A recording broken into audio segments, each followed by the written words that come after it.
السلام علیکم ورحمۃ اللہ وبرکاتہ. الحمد للہ رب العالمین والعاقبۃ للمتقین والصلاة والسلام علی رسول الکریم اما بعد. قال اللہ سبحانہ وتعالی ومن احسن قولا ممن دعا الی اللہ وعمل صالحا وقال اننی من المسلمین. سب سے پہلے اللہ رب العالمین کی تعریف و توصیف، کبریائی و بڑائی، بزرگی و برتری وصلی اللہ احکم الحاکمین کے لیے ہے. بعدہ درود السلام اور تمام انبیاء علیہ السلام کے اوپر، خصوصاً آمنہ کے لال جناب محمد رسول اللہ صلی اللہ علیہ وسلم کے اوپر آمین. اللہم صلی علی محمد وعلی آل محمد کما صلیت علی ابراہیم وعلی آل ابراہیم انک حمید مجید. اللہم بارک علی محمد وعلی آل محمد کما بارکت علی ابراہیم وعلی آل ابراہیم انک حمید مجید. میں اپنی بات کو طول نہ دیتے ہوئے اس بزم کا آغاز کرنے کے لیے اسی مسجد ہذا کے امام خطیب فضل الشیخ عبدالحکیم سلفی صاحب کو دعوت دوں گا کہ وہ آئیں اور قرآن مجید کی چند آیتیں پیش کریں.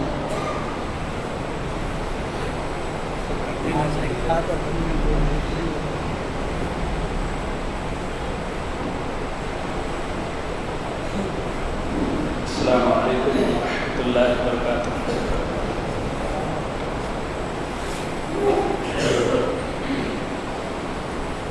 اعوذ باللہ من الشیطان الرجیم. بسم اللہ الرحمن الرحیم.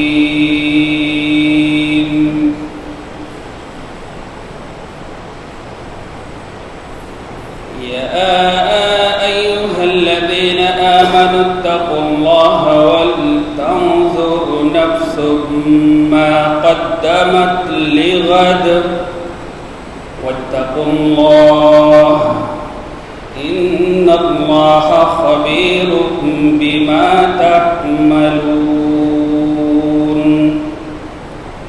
ولا تكونوا كالذين نسوا الله فأنساهم أنفسهم أولئك هم الفاسقون. لا يستوي أصحاب النار وأصحاب الجنة. أصحاب الجنة هم الفائزون. لو أنزلنا هذا القرآن على جبل لرأيته خاشعا متصدعا من خشية الله. وتلك الأمثال نضربها للناس لعلهم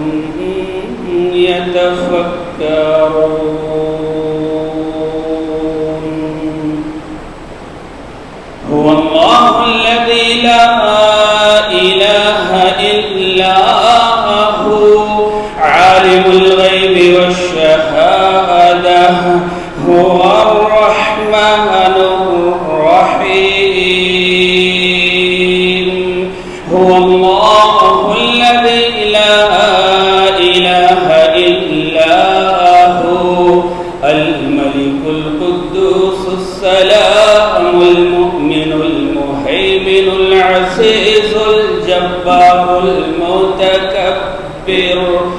سبحان الله عما يشركون. هو الله الخالق البارئ المصور له الأسماء الحسنى. يسبح له ما في السماوات والأرض وهو العزيز الحكيم. السلام علیکم ورحمۃ اللہ وبرکاتہ.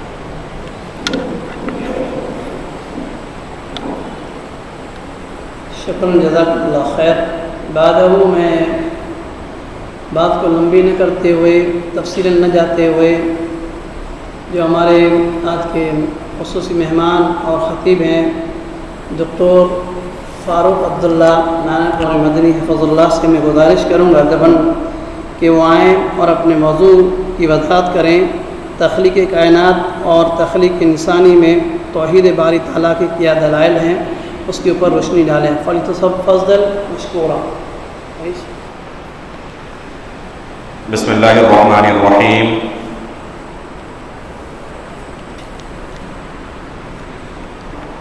ان الحمد للہ نحمده ونستعینه ونستغفره ونعوذ باللہ من شرور انفسنا ومن سیئات اعمالنا من يهده الله فلا مضل له ومن يضلل فلا هادي له واشهد ان لا اله الا الله وحده لا شريك له واشهد ان محمدا عبده ورسوله. يا أيها الذين آمنوا اتقوا الله حق تقاته ولا تموتن إلا وأنتم مسلمون.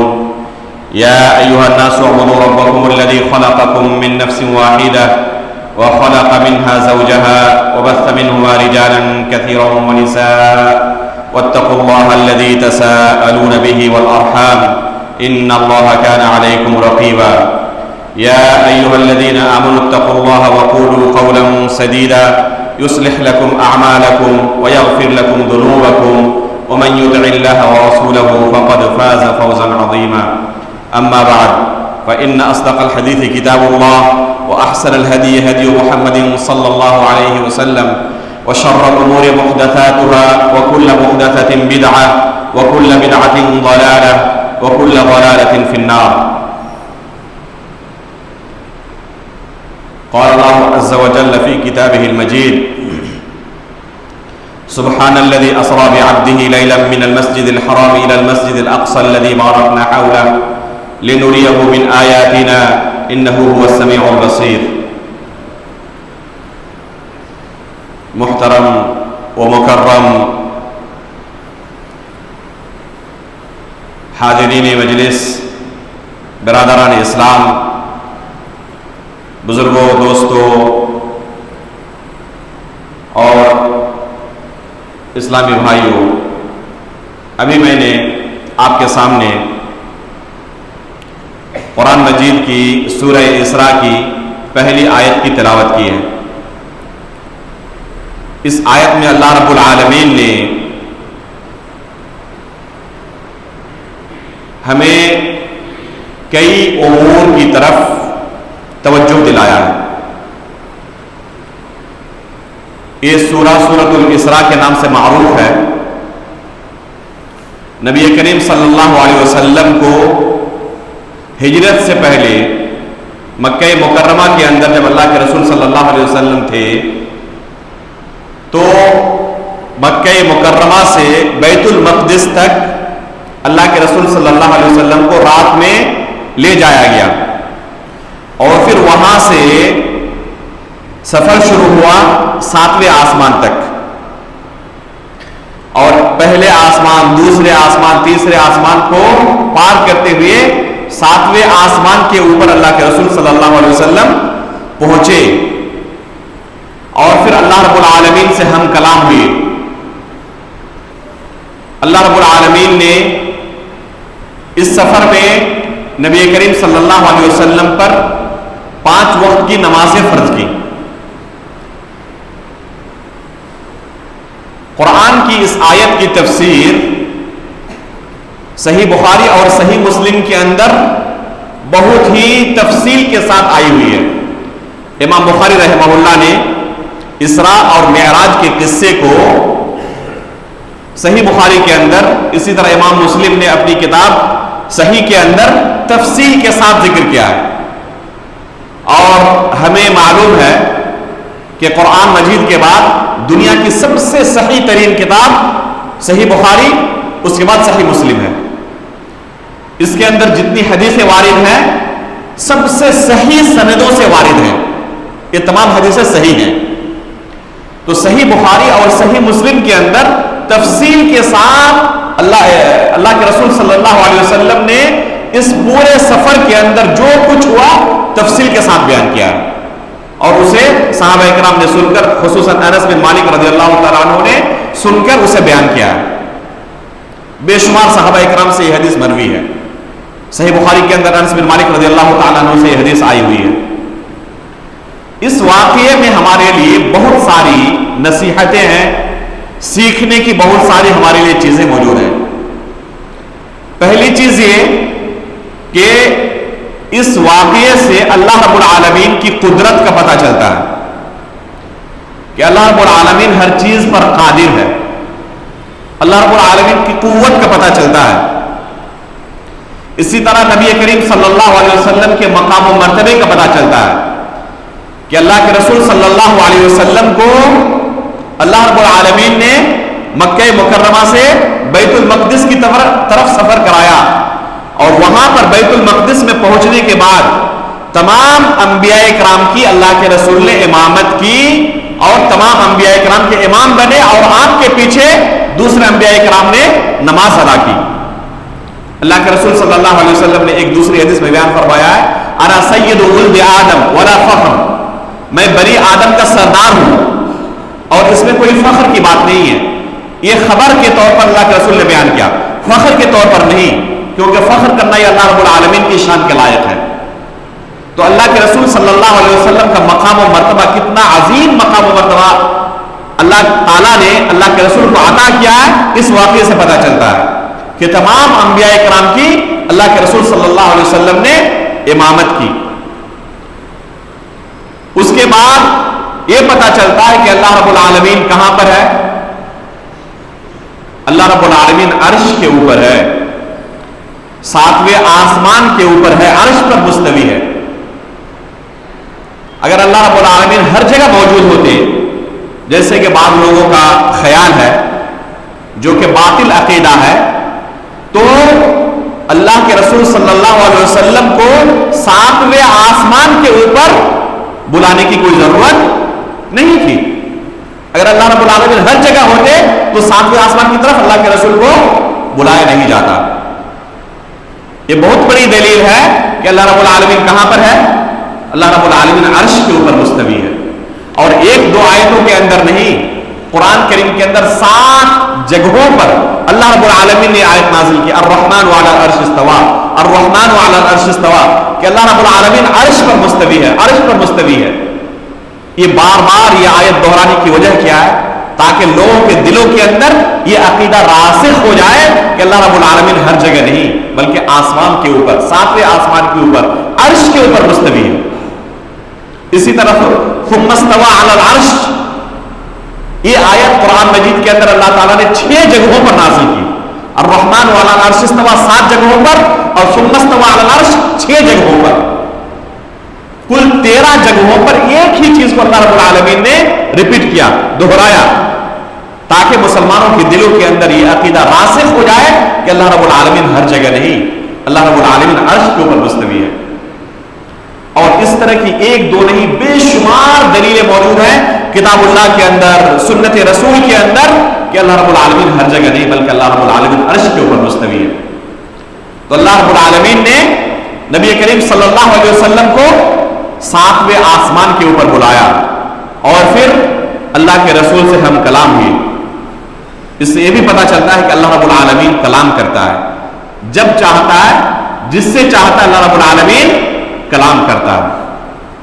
یہ قرآن مجید اللہ رب العالمین کا کلام ہے، اللہ تعالیٰ نے کلام کیا ہے، ایسا کلام جس کے اندر حرف ہو، آواز ہو، صوت ہو، لفظ ہو۔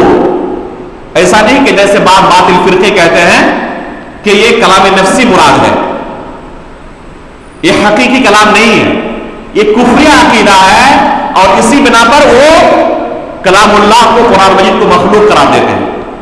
امام احمد بن حنبل رحمہ اللہ کو اسی باطل عقیدے کی تردید کی وجہ سے کوڑے برسائے گئے تھے۔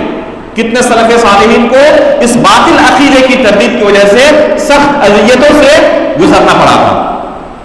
تو اہل سنت والجماعت کا عقیدہ یہ ہے، سلف صالحین کا عقیدہ یہ ہے کہ اللہ رب العالمین کلام کرتا ہے، حقیقی کلام کرتا ہے، جب چاہتا ہے کلام کرتا ہے۔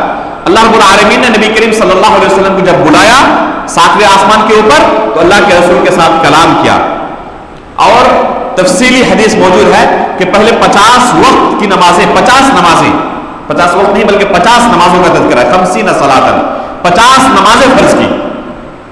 یہاں تک کہ مشہور حدیث ہے کہ موسیٰ علیہ السلام کے پاس آئے، انہوں نے کہا کہ میری امت آپ کی امت سے کہیں زیادہ قوت والی تھی، ہر اعتبار سے ان کے یہاں طاقت زیادہ تھی، اس کے باوجود اس فریضے کی ادائیگی میں وہ کوتاہ رہے، کامیاب نہیں رہے۔ اس لیے اللہ رب العالمین سے آپ سفارش کریں کہ اس کے اندر تخفیف کریں۔ اللہ کے رسول صلی اللہ علیہ وسلم بار بار جاتے رہے، اللہ تعالیٰ سے سفارش کرتے رہے، یہاں تک کہ آخر میں 5 نمازیں اللہ رب العالمین نے فرض کی۔ اس سے نماز کی اہمیت کا بھی پتہ چلتا ہے، اس سے نماز کی اہمیت کا پتہ چلتا ہے۔ دوسری عبادت اللہ رب العالمین نے نبی کریم صلی اللہ علیہ وسلم پر، ہم پر، اس امت پر فرض کیا تو اللہ کے رسول صلی اللہ علیہ وسلم کو 7ویں آسمان کو نہیں بلایا۔ صرف نماز ایک ایسی عبادت ہے کہ جب نماز کو فرض کرنا ہوا تو اللہ کے رسول صلی اللہ علیہ وسلم کو 7ویں آسمان کے اوپر اللہ رب العالمین نے بلایا۔ یہ واحد عبادت ہے۔ اس سے نماز کی اہمیت کا پتہ چلتا ہے کہ کتنی عظیم الشان عبادت ہے یہ ایسی عبادت ہے کہ جس عبادت کے نہ ہونے کی بنا پر سلف صالحین یہ عقیدہ رکھتے تھے، یہ موقف رکھتے تھے کہ بے نمازی کیا ہے؟ کافر ہے۔ ایک کبار تابعین میں سے عبداللہ بن شقیق رحمہ اللہ ہے، وہ فرماتے ہیں کہ صحابہ اکرام کو میں نے نماز کے علاوہ کوئی دوسری عبادت ایسی نہیں تھی جس کے چھوڑنے پر کفر کا فتویٰ لگاتے ہوئے دیکھا ہو۔ صرف نماز ایک ایسی عبادت تھی جس کے چھوڑنے پر صحابہ اکرام کسی تارک صلاۃ کو، کسی بے نمازی کو کافر ہو کہتے تھے۔ اس سے نماز کی اہمیت کا پتہ چلتا ہے میرے بھائیوں۔ اللہ کے رسول صلی اللہ علیہ وسلم فرماتے ہیں العہد الذی بیننا وبینہم الصلاۃ فمن ترکھا فقد کفر۔ ہمارے درمیان اور کفار کے درمیان فرق کرنے والی چیز نماز ہے۔ فمن ترکھا فقد کفر، اگر کسی نے نماز چھوڑ دی تو اس نے کفر کیا۔ عمر فاروق رضی اللہ تعالیٰ عنہ کو جب نیزہ مارا گیا مسجد نبوی کے اندر، فجر کی امامت کے لیے کھڑے ہوئے اور مجوسی ملعون مجوسی ابو لؤلؤ فیروز نے عمر فاروق رضی اللہ تعالیٰ عنہ کو خنجر مار دیا اور اسی حملے میں ان کی وفات ہوئی، جسم سے پورا خون بچ چکا ہے۔ اس حالت میں بھی فجر کی نماز کے لیے ان کو جگایا گیا تو انہوں نے کیا کہا تھا؟ نعم لا حظ فی الاسلام لمن ترک الصلاۃ، یقیناً میں اس حالت میں بھی نماز کے لیے ضرور جاؤں گا، کیونکہ اگر کسی نے نماز چھوڑ دی تو اسلام کے اندر ذرہ برابر بھی اس کا کوئی حصہ باقی نہیں رہتا۔ آپ یہ سوچیں کہ آپ نماز چھوڑ دیں گے، بغیر نماز کے مسلمان باقی رہیں گے، یہ ہو نہیں سکتا۔ اسلام کے اندر یہ تصور نہیں ہے۔ اس لیے آپ کتب رجال کو کھنگال ڈالیں، بہت سارے روات کے تعلق سے، بہت سارے لوگوں کے تعلق سے مختلف طرح کی بیماریاں آپ کو ملیں گی، مختلف طرح کے گناہوں کا تذکرہ ملے گا کہ فلاں شخص کے اندر فلاں بیماری تھی، فلاں گناہ کا کام کرتے تھے، فلاں گناہ کا کام کرتے تھے، لیکن آپ کو یہ نہیں ملے گا کہ وہ نماز چھوڑتے تھے۔ آپ کو یہ نہیں ملے گا کہ فلاں شخص نماز چھوڑتے تھے، کیونکہ ان کے یہاں تصور نہیں تھا کہ کوئی نماز چھوڑ دے اور یہ دعویٰ کرے کہ میں مسلمان ہوں۔ یہاں تک کہ جو منافقین ہوتے تھے نا، دل سے اسلام قبول ہی نہیں کیا ہے، منافق ہے، وہ بھی نماز کے لیے حاضر ہوتے تھے، وہ بھی نماز کے لیے حاضر ہوتے تھے، کیونکہ پتا تھا کہ نماز چھوڑ دیں گے تو ہمارا شمار مسلمانوں میں نہیں ہوگا، لوگوں کو فوراً پتا چل جائے کہ ہم مسلمان نہیں ہیں۔ کوئی نماز چھوڑنے والا ہو اور اپنے آپ کو دعویٰ کرے کہ میں مسلمان ہوں، یہ ہو نہیں سکتا، تصور کے باہر کی چیز ہے۔ یہ ہے نماز کی اہمیت۔ اس لیے میرے بھائیوں، اگر اپنے آپ کو مسلمان باقی رکھنا ہے تو نماز کی پابندی کریں، نماز کو وقت پر ادا کرنے کی کوشش کریں۔ کبھی بھی زندگی میں تحیہ کرنے کی ایک وقت کی نماز نہیں چھوڑیں گے انشاءاللہ۔ تحیہ کرتے وعدہ کرتے انشاءاللہ اللہ رب العالمین آخری سانس تک ہمیں نماز پر باقی رکھے۔ تو اس معراج کے واقعے سے نماز کی اہمیت کا پتہ چلتا ہے۔ اور سب سے اہم چیز جو کہ آج کے درس کا موضوع ہے وہ کیا ہے؟ اللہ رب العالمین کی قوت اور قدرت کا پتہ چلتا ہے۔ آپ نے چند مہینوں پہلے، تقریباً 1-1.5 مہینہ پہلے کی خبر ہے، آپ نے چندریان 3 کے بارے میں سنا ہوگا کہ چاند کے قطب جنوبی پر ہندوستان کے سائنسدانوں نے سافٹ لینڈنگ کی۔ یہ بہت بڑی کامیابی تصور کی گئی اور یقیناً سائنس کی دنیا میں ایک عظیم کامیابی تھی۔ آج تک چاند کے قطب جنوبی پر پوری دنیا میں کوئی بھی ملک سافٹ لینڈنگ نہیں کر سکا تھا، بلکہ اسی دوران روس نے بھی اپنے خلائی مشن کو بھیجا تھا چاند پر، لیکن ان کا خلائی مشن تہس نہس ہو گیا، برباد ہو گیا، اور ہندوستانی سائنسدانوں نے کامیابی حاصل کی اور کامیابی کے ساتھ وہاں پر سافٹ لینڈنگ کی۔ یہ بہت بڑی خبر تھی، پوری دنیا کے اندر یہ خبر وائرل ہوئی۔ اب غور کریں کہ اس کامیابی کو حاصل کرنے کے لیے کتنے بڑے بڑے سائنسدانوں کے عقل کو استعمال کیا گیا، کتنی مدت لگی اس کامیابی تک پہنچنے کے لیے، کئی سال تک محنت کرنے کے بعد یہ کامیابی ملی، کتنا سرمایہ خرچ ہوا اس کامیابی کو حاصل کرنے کے لیے۔ آج سے 1400 سال پہلے ایک ہی رات کے اندر اللہ کے رسول صلی اللہ علیہ وسلم کو اللہ رب العالمین نے مکہ مکرمہ سے بیت المقدس تک، اور وہاں سے ایک آسمان نہیں بلکہ 7ویں آسمان کے اوپر اللہ کے رسول صلی اللہ علیہ وسلم کو لے جایا گیا، اور پھر اسی رات کے اندر، ایک ہی رات کے اندر واپس پھر مکہ مکرمہ تشریف بھی لے آئے۔ یہ کوئی قصے کہانی کی بات نہیں ہے، جس طرح ہم قصے کہانیاں سنتے ہیں نا، فرضی قصے، یہ کوئی فرضی قصہ نہیں ہے۔ جیسے کہ میں نے شروع میں کہا کہ قرآن کے اندر اللہ رب العالمین نے اس واقعے کو بیان کیا ہے، سبحان الذی اسری بعبدہ لیلا من المسجد الحرام الی المسجد الاقصی الذی بارکنا حولہ۔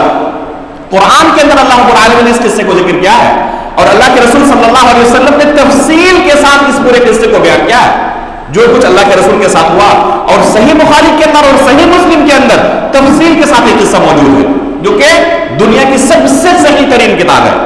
اس لیے ایک مسلمان ہونے کے ناطے اس واقعے پر ایمان رکھنا ہمارا بنیادی ایمان کا حصہ ہے، اس پر ایمان لانا ہمارے لیے ضروری ہے۔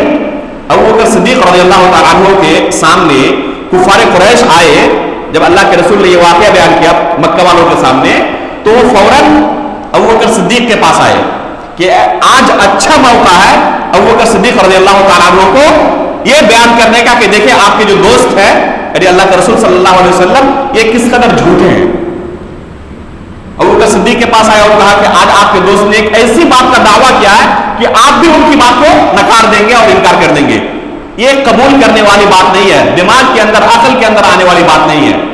ابوبکر صدیق رضی اللہ تعالیٰ نے پوچھا کہ کون سی بات انہوں نے کی ہے، بتائیں ذرا ہمیں بھی۔ کہا کہ آپ کے دوست فرما رہے ہیں کہ ایک ہی رات کے اندر بیت المقدس گئے، بیت المقدس سے 7ویں آسمان، اور وہاں اللہ تعالیٰ سے ہم کلام ہوئے، اور پھر واپس ایک ہی رات کے اندر مکہ و مکرمہ واپس آ گئے۔ تو اللہ ابوبکر صدیق رضی اللہ تعالیٰ نے کیا فرمایا، اگر اللہ کے رسول نے یہ بات کہی ہے تو سچی ہے۔ یہ ہے ایمان۔ ایک مومن کی صفت یہ ہے الذین یؤمنون بالغیب ویقیمون الصلاۃ۔ دیکھیں قرآن کے اندر آپ پڑھتے ہیں سورہ بقرہ شروع میں الف لام میم ذالک الکتاب لا ریب فیہ ھدی للمتقین، آگے اللہ رب العالمین نے مومنوں کی صفت کیا بیان کی، الذین یؤمنون بالغیب۔ ایک مومن کی صفت ہے کہ غیب پر ایمان لاتے ہیں، دماغ سے اس کی جانچ پرکھ کرنے کے بعد دماغ کے اندر وہ چیز نہیں آئی تو انکار نہیں کر دیتے۔ اللہ رب العالمین نے کہا ہے، اللہ کے رسول نے کہا ہے تو بات سچی ہے۔ یہ ہے ایمان کا تقاضا۔ تو یہ خبر کوئی افسانہ نہیں ہے، بلکہ اللہ کے رسول صلی اللہ علیہ وسلم نے خود بیان کیا۔ آج ایک چھوٹی سی کامیابی کو حاصل کرنے کے لیے اتنی دنیا آگے جانے کے باوجود بھی، ٹیکنالوجی اتنا آگے جانے کے باوجود بھی کتنی مدت لگی، کتنا سرمایہ لگا، کتنے عقلوں کا استعمال کرنا پڑا۔ اور آج سے 1400 سال پہلے جبکہ ٹیکنالوجی کا کوئی نام و نشان نہیں تھا، اللہ کے رسول صلی اللہ علیہ وسلم صرف ایک رات کے اندر صرف چاند تک نہیں بلکہ 7ویں آسمان کے اوپر گئے اور واپس آ گئے۔ اس پہلے آسمان کے بعد آگے کیا کچھ ہے کسی کے جانے کی کوئی طاقت ہے؟ سائنسدانوں کی پوری تحقیق کہاں تک ہے؟ صرف اس زمین تک اور اس آسمان کے نیچے جو سیارے ہیں ان سیاروں تک۔ کسی بھی شخص کے لیے یہ ممکن ہی نہیں ہے کہ آسمان چیر کر دوسرے آسمان تک جائے، بلکہ اللہ کے رسول صلی اللہ علیہ وسلم کو بھی معراج کے وقت جو لے جایا گیا تو پہلے آسمان میں پہنچنے کے بعد صحیح بخاری کی روایت ہے کہ جبریل امین علیہ السلام نے پہلے آسمان کے داروغے سے پہرے دار سے جو وہاں پر گارڈ ہیں, جو حفاظت کر رہے ہیں, ان سے اجازت طلب کی. پوچھا گیا کہ آپ کون ہیں؟ کہا کہ میں جبریل ہوں. پوچھا گیا آپ کے ساتھ کون ہے؟ تو فرمایا کہ محمد رسول اللہ صلی اللہ علیہ وسلم ہے. پھر سوال ہوا کہ اللہ کی طرف سے اجازت ملی ہے؟ کہاں اجازت ملی ہے. تب دروازہ کھولا گیا, تب اللہ کے رسول دوسرے آسمان پر قدم رکھے. اس طرح اللہ رب العالمین نے حفاظت کا انتظام کیا ہوا ہے. اگر اللہ کے رسول اور جبریل علیہ الصلوۃ والسلام کو بھی اجازت لینی پڑے اور اجازت ملنے کے بعد جا سکیں, تو کسی دوسرے شخص کے لیے ممکن ہے کہ اس پہلے آسمان کو چیر کر کے دوسرے آسمان تک پہنچے؟ ممکن ہی نہیں ہے. یہ جو تحقیق ہے لوگوں کی, سائنسدانوں کی, وہ کتنی تحقیق ہے؟ صرف ایک زمین کی حد تک اور ایک آسمان کی حد تک. وہ بھی تحقیق کتنی ہے؟ بہت ہی محدود تحقیق. اللہ رب العالمین کی قوت اور قدرت کے سامنے انسان اگر سوچے تو اس کی ہدایت کے لیے کافی ہے. اور اللہ رب العالمین نے ہمیں سوچنے کی دعوت دی ہے. اللہ رب العالمین کا ارشاد ہے سورہ آل عمران کی آخری آیتوں کو پڑھیں. ان فی خلق السماوات والارض واختلاف الليل والنهار لآیات لأولی الالباب الذین یذکرون اللہ قیاما وقعودا وعلی جنوبهم ويتفکرون فی خلق السماوات والارض ربنا ما خلقت هذا باطلا سبحانك فقنا عذاب النار. ایک مومن کی صفت اللہ رب العالمین نے بیان کی ہے. ان فی خلق السماوات والارض واختلاف الليل والنهار لآیات لأولی الالباب. زمین و آسمان کی پیدائش میں, دنوں رات کے آنے جانے میں عقل والوں کے لیے بڑی بڑی نشانیاں. لیکن افسوس کی بات ہے کہ ہم عقل کا استعمال اس کام میں نہیں کرتے. اگر ہم عقل کا استعمال اللہ رب العالمین کی معرفت حاصل کرنے کے لیے کریں تو ایک نہیں ہزاروں دلیلیں موجود ہیں اس زمین کے اندر, اس آسمان میں, اللہ رب العالمین کی تخلیق کائنات میں, خود اپنے نفس کے اندر اللہ رب العالمین نے اتنی دلیلیں رکھی ہیں توحید باری تعالیٰ کی, اسلام کی حقانیت کی, اللہ رب العالمین کی حقانیت کی, توحید ربوبیت کی, کہ انسان شمار نہیں کر سکتا. لیکن افسوس کی بات ہے کہ ہم اپنے عقلوں کا استعمال نہیں کرتے. حالانکہ اللہ رب العالمین نے ایک آیت میں نہیں بے شمار آیتوں کے اندر عقل والوں کو خطاب کیا ہے. ان فی ذلک لآیات لأولی الابصار ان فی ذلک لآیات لأولی الالباب. اس طرح کی آیتیں اللہ رب العالمین نے قرآن کے اندر بے شمار جگہوں پر نازل کی ہیں کہ اس میں عقل والوں کے لیے, بصارت رکھنے والوں کے لیے, بصیرت رکھنے والوں کے لیے بہت بڑی بڑی نشانیاں ہیں. لیکن ہماری حالت کیا ہے کہ ہم دوسری چیزوں پر تو غور و فکر کرتے ہیں, اللہ رب العالمین کی ان نشانیوں پر غور و فکر نہیں کرتے. وفی الارض آیات للموقنین وفی انفسکم افلا تبصرون وفی السماء رزقکم وما توعدون. اللہ رب العالمین نے سورہ ذاریات کے اندر بیان کیا کہ اس زمین کے اندر یقین رکھنے والوں کے لیے بہت ساری نشانیاں ہیں. وفی انفسکم افلا تبصرون. خود اپنے نفس کے بارے میں تم کبھی غور نہیں کرتے کہ تمہارے اپنے نفس کے اندر اللہ رب العالمین نے کتنی نشانیاں رکھی ہیں. افسوس کی بات ہے کہ ہم مسلمان ان چیزوں پر غور نہیں کرتے. قرآن کریم کی ابتدائی آیتوں جو نازل ہوئی, بلکہ پورا 30واں پارہ اب پڑھ ڈالیے, ایک سورت میں نہیں کئی سورتوں کے اندر اللہ رب العالمین نے تخلیق انسانی کے بارے میں بتایا ہے کہ کیسے تم کو ہم نے پیدا کیا. لقد خلقنا الانسان فی احسن تقویم, جو دوسری آیت نازل ہوئی تھی, شروع آیت, اقرأ بسم ربک الذی خلق خلق الانسان من علق, کہ انسان کو اللہ رب العالمین نے گوشت کے لوچنے سے پیدا کیا. ان تمام آیتوں کو بیان کرنے کا مقصد کیا ہے کہ انسان ان چیزوں پر غور و فکر کرے. اگر انسان ان چیزوں پر غور و فکر کرے گا تو اس کی ہدایت کے لیے بہت ہی نشانیاں موجود ہیں, دلائل موجود ہیں. اب غور کریں, ایک صحابی رسول ہے جبیر بن مطعم رضی اللہ تعالی عنہ, غزوہ بدر میں یہ قیدی بنا کر لائے گئے. اللہ کے رسول صلی اللہ علیہ وسلم مسجد نبوی میں نماز کے اندر سورہ طور کی تلاوت شروع کرتے ہیں.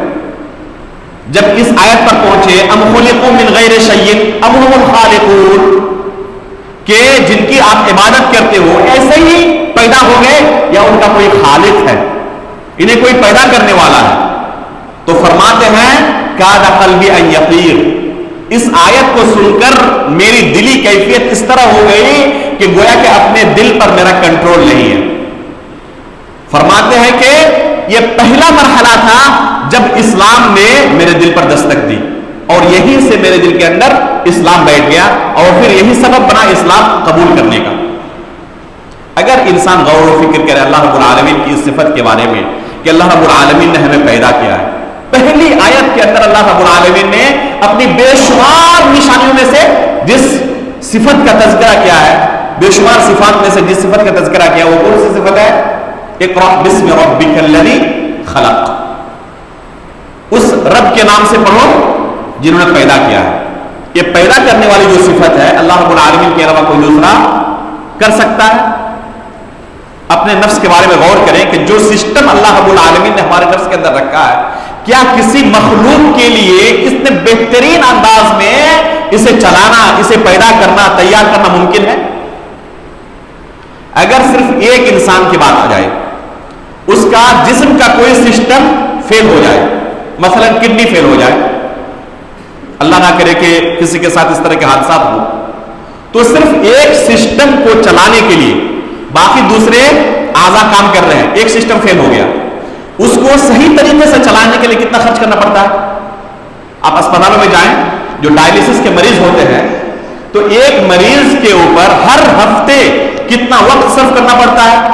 پورے جسم سے خون کو نکالنا، پھر صاف کرنا، پھر جسم کے اندر ڈالنا، کتنا وقت لگتا ہے، کتنا سرمایہ خرچ ہوتا ہے صرف ایک سسٹم کو صحیح طریقے سے چلانے کے لیے۔ اور اللہ رب العالمین نے ہمارے جسم کے اندر اس طرح کے ہزاروں مشینیں لگائی ہوئی ہیں جو بغیر کسی پیسہ خرچ کیے ہوئے ہم یہ نعمتیں اللہ رب العالمین کی روزانہ حاصل کر رہے ہیں، لیکن افسوس کی بات ہے کہ ان چیزوں پر ہم غور و فکر نہیں کرتے، حالانکہ اللہ رب العالمین نے ہمیں اس کی دعوت دی ہے۔ یا ایھا الانسان ما غرک بربک الکریم الذی خلقک فسواک فعدلک فی ای صورۃ ما شاء رکبک۔ اللہ رب العالمین کا ارشاد ہے، یا ایھا الانسان ما غرک بربک الکریم، اے لوگوں تمہیں کیا ہو گیا ہے؟ اللہ رب العالمین سے تمہیں کس چیز نے غافل کر دیا ہے؟ وہ اللہ رب العالمین جس نے تمہیں پیدا کیا، الذی خلقک فسواک فعدلک، کتنے بہترین انداز میں اللہ رب العالمین نے ہر چیز کو جس کی جہاں ضرورت تھی اسے وہاں رکھ دیا۔ اب غور کریں اس آنکھ کے بارے میں، الم نجعل لہ عینین ولسانا وشفتین، یہ 30ویں پارے کے اندر ہی 30ویں پارے کے اندر خصوصی طور پر اللہ رب العالمین، یہ قرآن کی ابتدائی صورتیں ہیں، اللہ کے رسول مکہ میں تھے، جب قرآن کی آیتیں نازل ہونی شروع ہوئی تو اللہ رب العالمین نے اتنی زیادہ تخلیق انسانی کے بارے میں آیتیں نازل کی کیونکہ یہ ایسی چیز تھی کہ انسان صرف غور کر لے اس پر تو اس کی ہدایت کے لیے کافی ہے۔ اس لیے زیادہ سے زیادہ آیتیں آپ پائیں گے 30ویں پارے کے اندر، چھوٹی چھوٹی صورتیں ہیں، اور اللہ رب العالمین کی تخلیق انسانی کے اندر جو دلائل ہیں، توحید کے دلائل، اللہ رب العالمین نے جا بجا طور پر انہیں دہرایا ہے۔ الم نجعل لہ عینین ولسانا وشفتین، کیا ہم نے اس کے لیے 2 آنکھ نہیں بنائے، ایک زبان نہیں بنائی، ہونٹ نہیں بنایا؟ اب غور کریں اسی زبان کے اندر، ہونٹ کے اندر اور آنکھ کے اندر جن 3 چیزوں کا تذکرہ اس آیت میں آیا ہے، ان آیتوں میں، اگر اس میں پانی نہ رہے تو کیا حالت ہوگی ہماری؟ اگر زبان سے پانی ختم ہو جائے یا یہ ہونٹ سوکھ جائے جیسے کہ سردیوں کے موسم میں ہوتا ہے نا، تو کیا حالت ہوگی ہماری؟ خون بہنے لگتا ہے۔ اگر 1 گھنٹے کے لیے حلق سوکھ جائے تو کیا حالت ہوگی؟ جان نکل جائے گی۔ لیکن اللہ رب العالمین نے کتنا بہترین بندوبست کر دیا ہے کہ بغیر پانی پیے ہوئے ہمیشہ یہ حلق تر رہتا ہے۔ روزے کی حالت میں جب انسان بہت زیادہ محنت کرتا ہے، کام کرتا ہے، تو کیا ہوتا ہے؟ حلق سوکھ جاتا ہے۔ اس وقت اندازہ رہا ہوگا کہ کیسے چند منٹوں کے اندر ہی ہماری حالت ہو جاتی ہے۔ اب غور کریں، آپ پانی نہیں پی رہے، اس کے باوجود آنکھ کے اندر یہ آنسو بھی نکلتے ہیں، پانی نکلتے ہیں، یہ ہونٹ اگر کچھ وقت کے لیے صرف یہ سوکھ جائے تو کیا حالت ہوگی؟ یہ جو زبان کے اندر لار ہے، جسم کے اندر پانی ہے مختلف جگہوں پر، آنکھ کے اندر بھی ہے، کان کے اندر بھی، ہر جگہ کے پانی کا ذائقہ الگ الگ ہے۔ کان کے اندر جو پانی ہے وہ اس قدر تیکھا ہے کہ اگر اس طرح نہ ہوتا، اس میں کچھ بھی ذرہ برابر بھی میٹھا پن ہوتا تو کیڑے مکوڑے داخل ہو کے آپ کا جینا دوبر کر دیتے. لیکن اللہ کی حکمت دیکھیں کہ وہاں پر اللہ رب العالمین نے اتنا تیکھا پر پانی رکھا ہے کہ کوئی بھی چیونٹی یا کوئی دوسرا جانور وہاں پر داخل ہونے کے بارے میں سوچ بھی نہیں پاتا. زبان کے اندر پانی ہے. جیسے آپ کھانا کھاتے ہیں، اللہ رب العالمین کا سسٹم دیکھیں کتنا بہترین بنا ہے. سبحان اللہ الذی اتقن کل شیء. اللہ رب العالمین کا قرآن کے اندر ارشاد ہے کہ اللہ رب العالمین کے بناوٹ کو دیکھو، اس کی کاریگری کو دیکھو کہ ہر چیز کو اللہ رب العالمین نے اتقان کے ساتھ پیدا کیا. سب سے اعلیٰ درجے پر جس طرح ہو سکتا ہے اسی طرح اللہ رب العالمین نے پیدا کیا. جیسے آپ کھانا کھاتے ہیں، اس کے اندر جو جراثیم ہوتے ہیں یہ فوراً یہ پورا سسٹم حرکت میں آ جاتا ہے. خاص قسم کے لار زبان پر جمع ہو جاتے ہیں اور یہ لار اس کھانے کے ساتھ مکس ہو جاتے ہیں اور بہت سارے ایسے جراثیم جو جسم کو نقصان پہنچا سکتے ہیں وہیں پہ مر جاتے ہیں. ابھی جسم کے اندر گیا نہیں ہے کھانا اور وہیں پر بے شمار جراثیم کے مارنے کا اللہ رب العالمین نے زبان کے اندر ہی انتظام کر دیا ہے. اسی حلق سے آپ کھاتے بھی ہیں، سانس بھی لیتے ہیں. جیسے ہی زبان کے اندر کوئی کھانا رکھیں فوراً وہ اشارہ بھیجتا ہے کہ پھیپھڑے کا راستہ بند ہو جانا چاہیے اور کھانے والا راستہ کھل جانا چاہیے. کیا کبھی آپ نے کوشش کی کہ ہم کھانا چاہتے ہیں تاکہ پھیپھڑے کے اندر کھانا نہ پہنچ جائے، اس لیے پہلے اس کو بند کریں اور پھر کھانے والی نالی کھولیں؟ کبھی ہم نے کوشش کرنے کی ضرورت نہیں پڑتی، اپنے آپ وہ سسٹم چالو ہو جاتا ہے. اگر ایک دانہ بھی پھیپھڑے کے اندر پہنچ جائے تو ہماری حالت کیا ہوگی؟ وفات ہو سکتی ہے.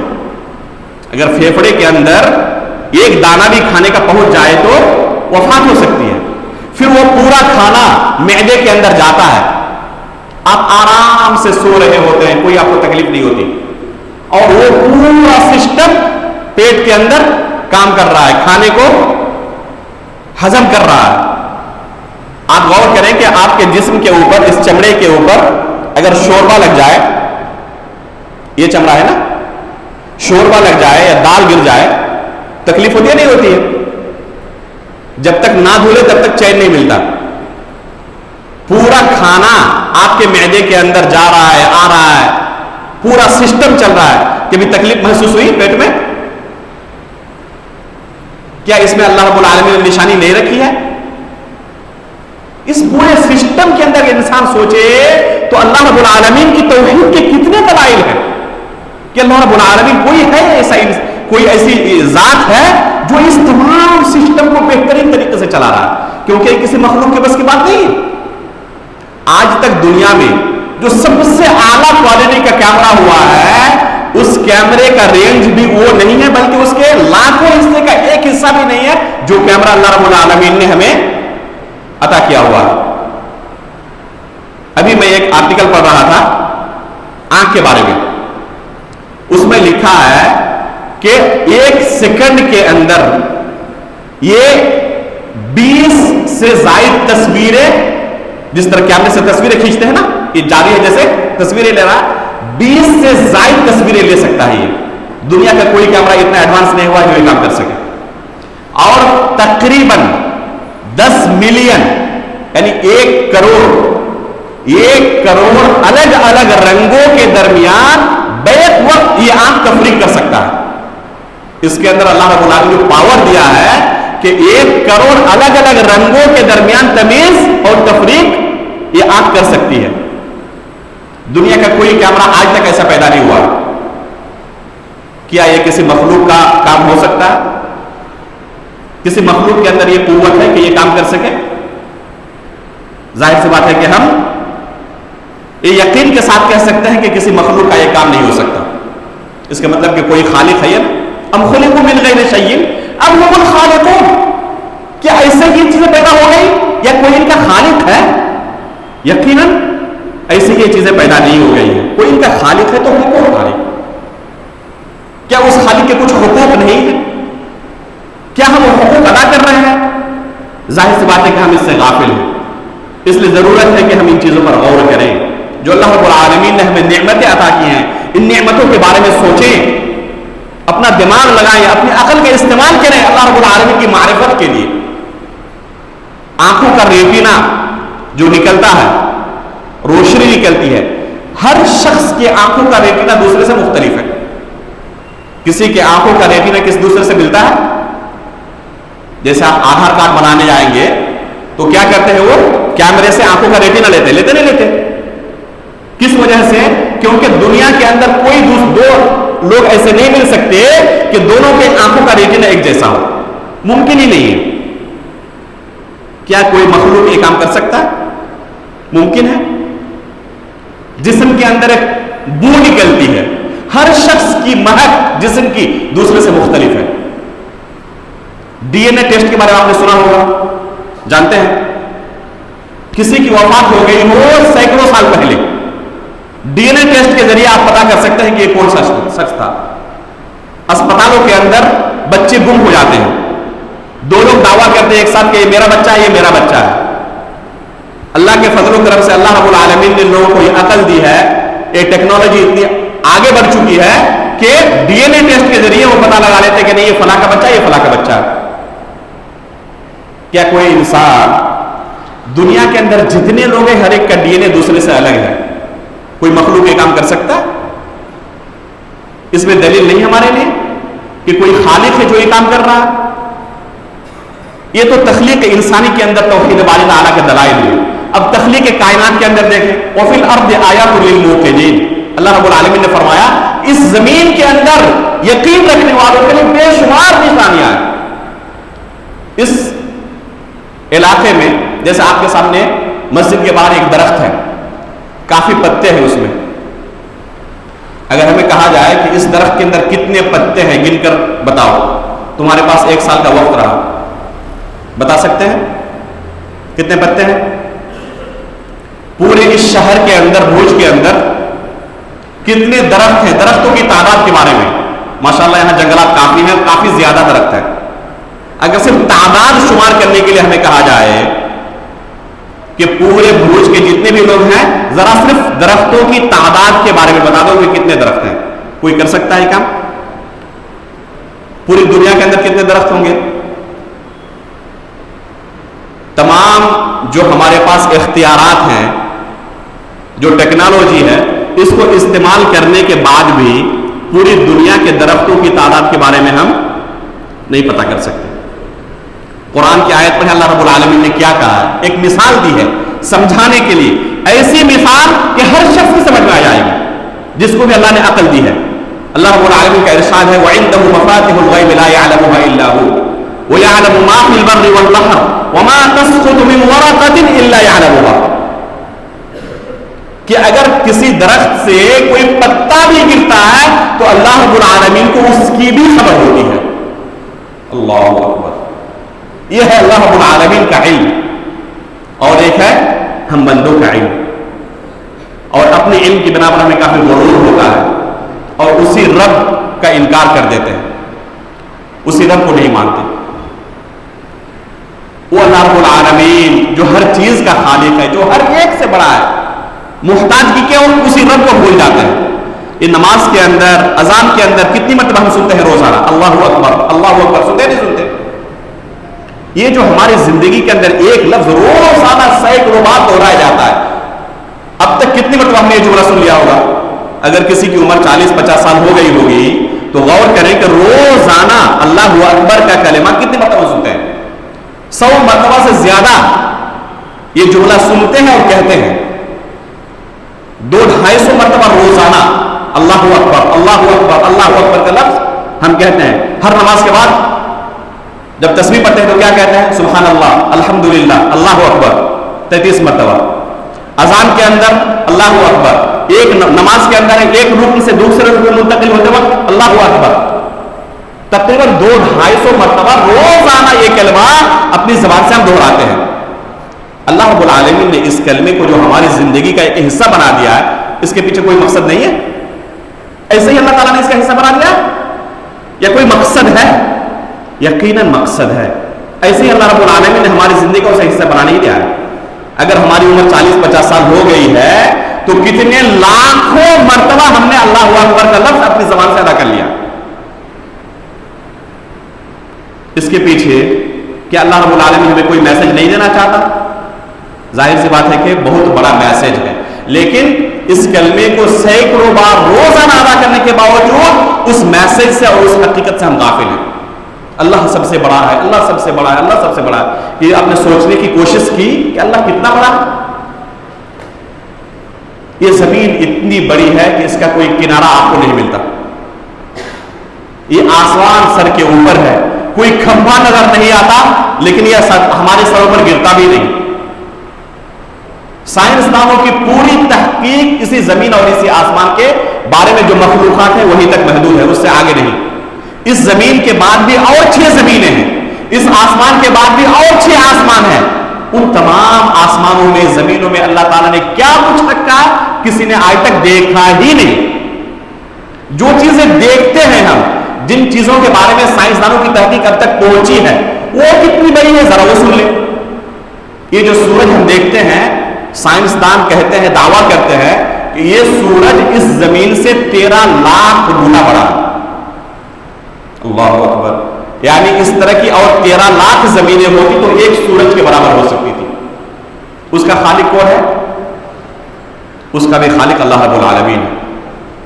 یہ سورج بھی سب سے بڑا سیارہ نہیں ہے، اس سے بھی بڑے بڑے سیارے اللہ رب العالمین نے پیدا کیے ہیں. اب تک انسانوں کی معرفت کے حساب سے جو کا علم پہنچا ہے، اس کے مطابق ایک سیارہ ہے جس کا نام ہے VY کینس ماجوریس. اس کے بارے میں دعویٰ کرتے ہیں یہ کہ یہ سورج سے 9 بلین گنا بڑا ہے، 9 بلین گنا بڑا ہے سورج سے. اس کا بھی خالق کون ہے؟ اس کا بھی خالق اللہ رب العالمین. یہ تمام چیزیں صرف ایک آسمان اور ایک زمین کے اندر ہے. اس زمین کے بعد اور 6 زمینوں میں اللہ نے کیا کچھ رکھا ہے کسی نے دیکھا ہی نہیں. باقی آسمانوں میں کیا کچھ رکھا ہے کسی نے دیکھا ہی نہیں. فلا اقسم بما تبصرون وما لا تبصرون. اللہ رب العالمین قسم کھا کے کہتے ہیں ان تمام چیزوں کی قسم جن کو تم نے دیکھا اور جن کو تم نے دیکھا بھی نہیں. اور یہ 6 زمینیں، یہ 7 زمینیں، 7 آسمان قیامت کے دن اللہ رب العالمین کے مٹھی میں ہوں گی. ما قدر اللہ حق قدری والارض جميعا قبضته يوم القیامہ والسماوات مطویات بیمینہ. کہ یہ زمینیں اللہ رب العالمین کے قبضے میں ہوں گی، مٹھی میں ہوں گی، اور یہ 7 آسمان اللہ رب العالمین کے داہنے ہاتھ میں لپٹی ہوئی ہوں گی. یہ ہے ہمارا رب العالمین. اللہ اکبر. اس کے باوجود اس رب کو ہم بھول جاتے ہیں اور اپنے ہی جیسے کسی دوسرے محتاج سے، بے بس اور لاچار کے سامنے اپنی فریاد رکھتے ہیں. جب کسی مصیبت میں گرتے ہیں تو اللہ رب العالمین کو نہیں پکارتے. اولاد نہیں ہوتی تو کسی دوسرے اپنے ہی جیسے محتاج کے سامنے فریاد رسی کرتے ہیں، اس کے سامنے اپنی جھولی پھیلاتے ہیں اور اس سے مدد مانگتے ہیں. کیا یہ عقل کے خلاف نہیں ہے؟ اللہ نے جو ہمیں عقل دیا ہے، کیا اس نعمت کے بارے میں ہمیں سوال نہیں کیا جائے گا کہ اس نعمت کا تم نے استعمال کیا تھا نہیں کیا تھا؟ لَتُسْأَلُنَّ يَوْمَئِذٍ عَنِ النَّعِيمِ. اللہ رب العالمین کا ارشاد ہے کہ جو نعمتیں ہم نے تمہیں عطا کی ہے، ان تمام نعمتوں کے بارے میں تمہیں سوال کیا جائے گا. اور ان میں سب سے بڑی نعمت یہ ہے کہ اللہ رب العالمین نے ہمیں عقل والا بنایا ہے، اور عقل والوں کو اللہ نے مکلف بنایا. جن کے پاس عقل کی نعمت نہیں، اللہ رب العالمین نے انہیں مکلف ہی نہیں بنایا. اس لیے میرے بھائیوں اس کے بارے میں ہمیں سوال کیا جائے گا کہ جو عقل کی نعمت ہمیں تم نے دی تھی اس کا صحیح تم نے استعمال کیا نہیں کیا. اس لیے چاہیے کہ ہم ان چیزوں کو اللہ رب العالمین کی معرفت حاصل کرنے کے لیے استعمال کریں. اللہ رب العالمین سے ہم دعا کرتے ہیں کہ اللہ رب العالمین اس نعمت کا صحیح استعمال کرنے کی ہمیں توفیق عطا فرمائے. اپنے نفس کے اندر، اس کائنات کے اندر اللہ رب العالمین کی معرفت کے جو دلائل ہیں ان پر ہمیں غور و فکر کرنے کی توفیق عطا فرمائے، اور اس کا جو صحیح اصل مقصد ہے کہ اس کے ذریعے اللہ رب العالمین کی ہم معرفت حاصل کریں اور صرف اللہ رب العالمین کی عبادت اور بندگی کریں. اللہ رب العالمین ہمیں اس کی توفیق عطا فرمائے. اللہ رب العالمین ایمان کی حالت پر ہماری وفات ہو اور نبیین، صدیقین، شہداء و صالحین کے ساتھ ہمارا حشر ہو. آمین. تقبل رب العالمین وصلی اللہ علی نبینا محمد. شکر جزاکم اللہ خیر. یہ تھے فضل الشیخ دکتور فاروق عبداللہ صاحب مدنی حفظ اللہ. شیخ کے لیے دعا کرتے ہیں کہ اللہ تبارک و تعالیٰ ان کے علم عمل میں برکت عطا فرمائے. شیخ نے جو بھی باتیں کہی ہیں اللہ تبارک و تعالیٰ کہنے سننے سے ہم سب کو عمل کی توفیق عطا فرمائے، اور جس طرح سے توحید کی سب سے بڑی عظیم نعمت ہم سب کو نصیب فرمائی. اللہ تبارک و تعالیٰ توحید پر مرتے دم تک قائم و دائم رکھے.